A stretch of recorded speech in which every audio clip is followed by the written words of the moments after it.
Hello friends, मेरा नाम है फैज़ और आप देख रहे हैं फिट रहो इंडिया। तो कैसे हैं आप लोग? आई होप आप सब बहुत अच्छे होंगे। सबसे पहले दोस्तों, मेरे वीडियो को पूरा देखिए और अच्छा आपको ज़रूर लगेगा। अच्छा लगेगा तो प्लीज़ सब्सक्राइब करे बिना जाइएगा मत। प्लीज़ आपसे रिक्वेस्ट है, और जो लोग ऑलरेडी सब्सक्राइब है आप लोग शेयर कीजिए, और हाँ, लाइक बटन ज़रूर दबा दीजिएगा, जिससे कि मुझे जो है मोटिवेशन मिलती रहे। और सब्सक्राइब कर देंगे तो जैसे ही मैं नया वीडियो आपके ऊपर अपलोड करूँगा तो आपके ऊपर जो है तुरंत नोटिफाइड हो जाएगा। तो चलिए वीडियो को शुरू करते हैं। अपने बॉडी को अपने घर पे ही बनाना चाहते हो तो आपको डायमंड पुशअप तो लगाना ही चाहिए, क्योंकि डायमंड पुशअप एक साथ आपके चेस्ट, शोल्डर, ट्राइसेप्स और फोरआर्म इन चारों मसल्स को ट्रेन करने के साथ साथ आपके स्ट्रेंथ यानी कि ताकत को भी बढ़ाती है। लेकिन आप में से अधिकांश लोग डायमंड पुशअप को लगा ही नहीं पाते हैं, और लगा भी लेते हैं तो ज्यादा नहीं लगा पाते। और इसीलिए आज के इस वीडियो में मैं आपको कुछ ऐसे तरीकों के बारे में बताऊंगा जिसे अगर आप 7 से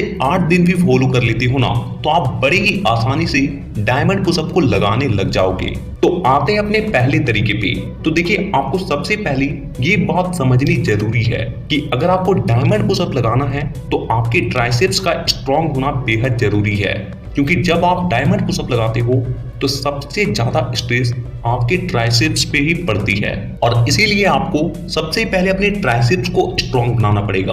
और इसके लिए आप कर सकते हो ट्राइसेप्स डिप्स। तो आपको ट्राइसेप्स डिप्स को करने के लिए क्या करना है, किसी भी बेंच या फिर किसी भी ऊंचे स्थान पे अपने हाथ को कुछ इस तरीके से पीछे करते हुए रखना है, और इसके बाद अपने पैरों को सीधा करना है और अपने हिप्स को अप एंड डाउन करते हुए अपने ट्राइसेप्स पे प्रेशर देना है। तो इस एक्सरसाइज को आपको 3 सेट 20 रेपिटेशन के लगाने हैं। इसके बाद हमारा जो दूसरा स्टेप आने वाला है, हमारा जो दूसरा तरीका है वो ये है कि नॉर्मल पुशअप। देखिए, अगर आपको डायमंड पुशअप लगाना है तो आपको नॉर्मल पुशअप तो लगाना आना ही चाहिए, और आप कम से कम 30 पुशअप तो आसानी से लगा ही लेना चाहिए। अगर आपको नॉर्मल पुशअप लगाना नहीं आता है, कम 30 पुशअप तो आसानी से लगा ही लेना चाहिए। तो अब हम लोग जाते हैं अपने तीसरे स्टेज पे, जहां पे आपको करना है इंक्लाइन डायमंड पुशअप। देखिए, इंक्लाइन डायमंड पुशअप जो होता है वो डायमंड पुशअप के कंपैरिजन में 50% लगाना आसान होता है, और इसीलिए सबसे पहले आपको इंक्लाइन डायमंड पुशअप में अपना कमांड बनाना है।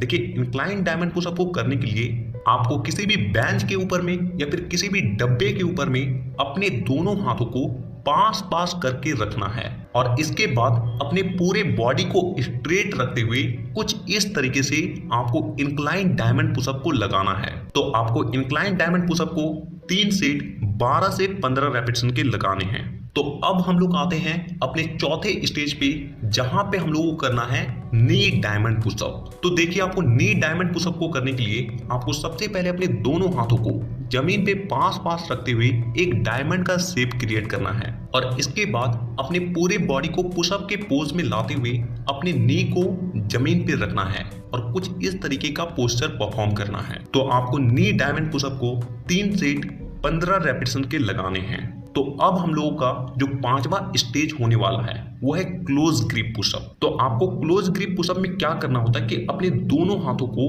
कंधे के सिधान से थोड़ा सा अंदर रखते हुए जिस तरीके से आप नॉर्मल पुशअप लगाते हो उसी तरीके से आपको क्लोज ग्रिप पुशअप को लगाना होता है। तो आपको क्लोज ग्रिप पुशअप को 10 से 12 रेपिटेशन के लगाने हैं।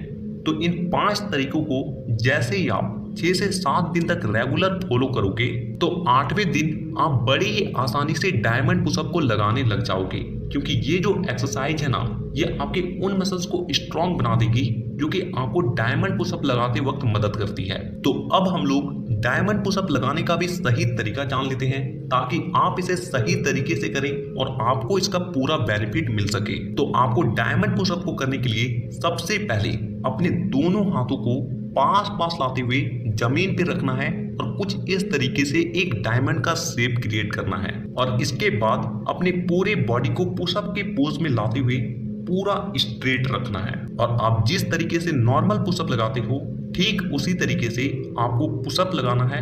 लेकिन ध्यान रहे कि जब आप डायमंड पुशअप को लगाएं तो आपकी कोहनी दाएं बाएं नहीं जाना चाहिए, बल्कि पीछे की ओर जाना चाहिए, तभी जाके आपको इसका पूरा फायदा मिलेगा।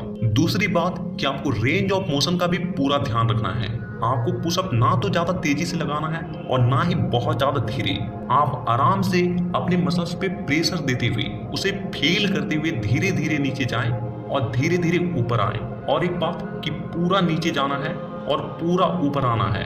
कुछ लोग गलती क्या करते हैं कि वो पूरा नीचे ही नहीं जाते हैं और तुरंत ही ऊपर आ जाते हैं। तो आपको इन सब बातों का ध्यान रखना है। तो हमें नीचे कमेंट करके ये जरूर बताएं कि आप नेक्स्ट वीडियो किस टॉपिक पर देखना चाहोगे।